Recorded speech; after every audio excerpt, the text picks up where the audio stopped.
શ્રી વલ્લભાધીશ કી જય, શ્રી ગુસાઈજી પરમ દયાલ કી જય, શ્યામ સુંદર શ્રી અમને મહારાણી કી જય, શ્રી હરિરાય મહાપ્રભુ કી જય, ગોકુલ નાથ કી જય.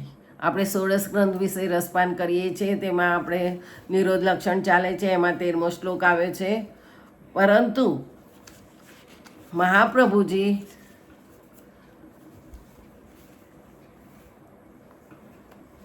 ક્વચિત શબ્દ વાપર્યો ને તેનો અર્થ છે કોઈક સ્થળે, એટલે કે દુઃખનું દાન પ્રભુ માત્ર બ્રજમાં રહેનારને જ કરતા નથી. ભગવાનમાં ભક્તિવાળો જીવ કોઈ પણ સ્થળે હોય પણ તેના સ્થાનમાં દુઃખનું દાન કરી પ્રભુ તેનો નિરોધ સિદ્ધ કરે છે.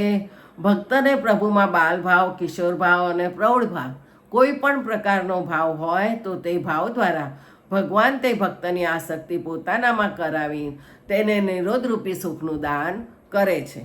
આમ નિરોધ સિદ્ધ થવામાં ભગવાનને પ્રાપ્ત કરવા માટેનું વિરહતાપદ સાધનરૂપ છે.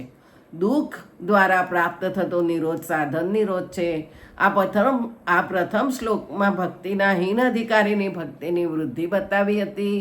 અને આગળ મહાપ્રભુજી ઠાકોરજી પાસે યાચના કરે છે કે વ્રજમાં વસેલા ત્રણેય પ્રકારના દુઃખવાળા અને ત્રણેય પ્રકારના ભાવવાળા ભક્તોને જે દુઃખનું દાન પ્રાપ્ત થયું તે દુઃખનું દાન મને પ્રાપ્ત થાય. આચાર્યજી મહાપ્રભુજી તેથી પોતે આચરણ કરીને આપણને ભક્તિ માર્ગનું આચરણ શીખવે છે કે મારી જેમ તમે પણ ભગવાનના પાસે લૌકિક દુઃખ દૂર કરવાની માગણી ન કરશો, પરંતુ ભગવાનના ભગવાન પ્રગટ થાય અને ભગવાનમાં નિરોધ થાય તે માટેનું અલૌકિક દુઃખ જ માગજો. મહાપ્રભુજીએ સર્વાત્મ ભાવવાળા આવા ગોપિકાઓની સાથે બીજા ભક્તોના પણ નિર્દેશ કર્યા છે. અને ભક્તો આ ગોપિકાઓ કરતાં ન્યૂન ભાવવાળા છે. બંનેનો ભાવ સમાન નથી. સર્વ વ્રજવાસીઓ પદથી કર્યો અને બંનેને અલગ બતાવવા જ શબ્દ ચ મૂક્યો છે. મહાપ્રભુજી સમજાવી રહ્યા છે કે મધ્યમ અધિકારી ભક્તોને ભગવાનના સંયોગધર્મી સ્વરૂપનું જે સુખ અવતાર કાળમાં પ્રાપ્ત થયું હતું એવું સુખ આજે ભગવાનના અનવતાર કાળમાં મને શું પ્રાપ્ત થશે?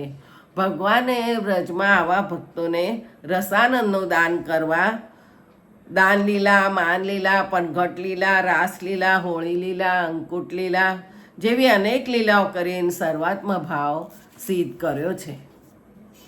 ભગવાનના અનવતાર કાળમાં મહાપ્રભુજીની આજ્ઞા પ્રમાણે બ્રહ્મ સંબંધ લઈને સંપૂર્ણ સમર્પણ ભાવથી ઠાકોરજીને ઘરમાં પધરાવી તનુ વિદ્યા સેવા કરનારા ભગવતીઓને તનુ વિદ્યા સેવાના ફળરૂપે ભગવાને અલૌકિક સામર્થ્યનું દાન કરતા આ જ જન્મે તેમને સાક્ષાત ભગવત દર્શન અને ભગવત લીલાનો અનુભવ થયો છે.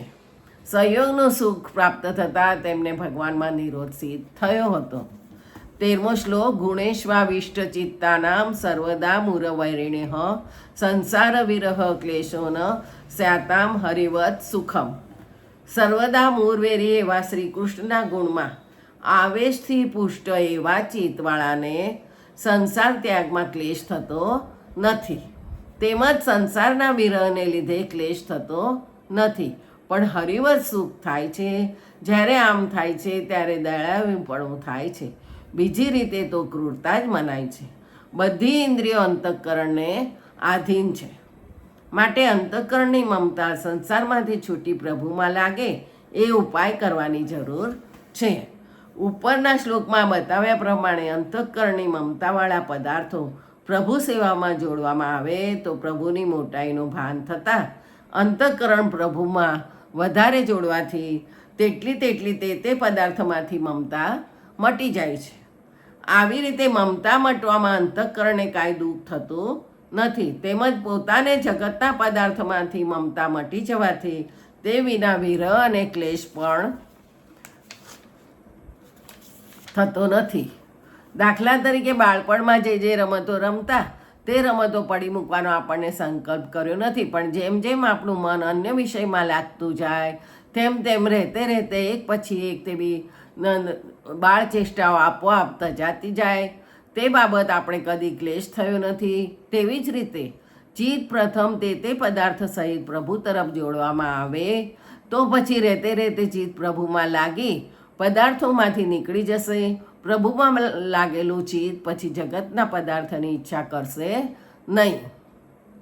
જ્યારે ચિત્ત પ્રભુમાં લાગી પ્રભુના ગુણગાનમાં આવેશવાળું થાય ત્યારે જગતના પદાર્થોનો ચિત્તથી આપોઆપ ત્યાગ થતો હોય.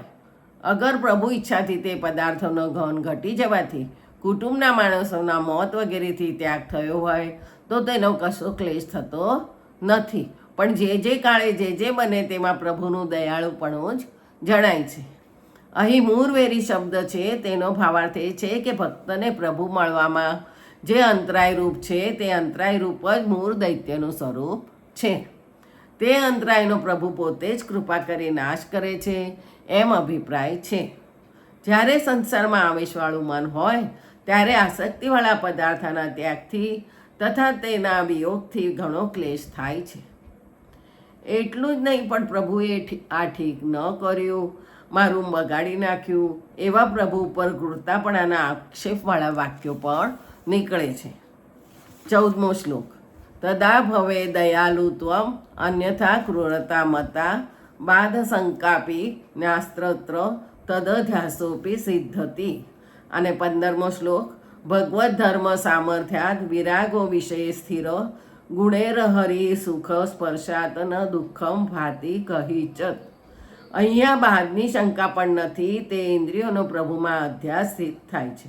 ભગવદ્ ધર્મના સામર્થ્યથી વિષયમાં સ્થિર વૈરાગ્ય રહે છે. હરિના ગુણો વડે સુખના સ્પર્શથી ક્યારે પણ દુઃખ નથી ભાસતું. જ્ઞાનાદિ માર્ગમાં ચિત્તનો નિરોધ થવામાં સંસારના કષ્ટોનો અનુભવ થાય છે, પણ જ્ઞાનના પરિપક્વપણાથી તે કષ્ટ સહન કરવા જેટલું ધૈર્ય પણ પ્રાપ્ત થાય છે, જેથી તે ક્લેશોથી કંટાળી જતા નથી. કષ્ટ તો આવે પણ પછી એ સહન કરવાની શક્તિ પણ મળે એટલે ધૈર્ય પ્રાપ્ત થાય. પરંતુ આ ભક્તિ માર્ગમાં તો એવી કોઈ જાતની બહારની શંકા નથી. સંસારમાં કષ્ટોનો અનુભવ થયા વગર જ ચિત્તનો ભગવાનમાં અધ્યાસ સ્થિત થાય છે. વિષયમાં વૈરાગ્ય સ્થિર થવા માટે કોઈ સાધનની જરૂર પડતી નથી કે તે વિષયોને બળાત્કારે છોડવા પડતા પણ નથી. પહેલાં કહ્યા પ્રમાણે ભગવાનમાં તે વિષયો સહિત ચિત્ત જોડવાથી ભગવદ્ ધર્મના સામર્થ્યથી જ તે વિષયો ચિત્તમાંથી દૂર ખસી જાય છે. હરિના ગુણોનું એટલું સામર્થ્ય છે કે ચિત્તમાં આનંદનો આવિર્ભાવ થતાં તેને ક્યારેય પણ સંસારી દુઃખનો ભાસ પણ થતો નથી. એવમ જ્ઞાત્વા જ્ઞાન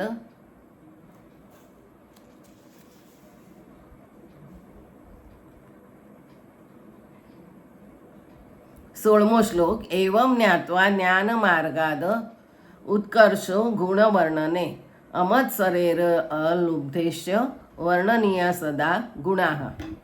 એ પ્રમાણે જ્ઞાનમાર્ગ કરતાં ભગવદ્ ગુણના વર્ણનમાં અધિકપણું જાણીને અમત્સર વડે અહંકાર રહિત અને અલુબ્ધ સંતોષ વડે હંમેશા ભગવદ્ ગુણો વર્ણન કરવા યોગ્ય છે. ઉપરના શ્લોકમાં કહ્યા પ્રમાણે જ્ઞાન માર્ગથી ભગવદ્ ગુણગાનનું અધિકપણું છે.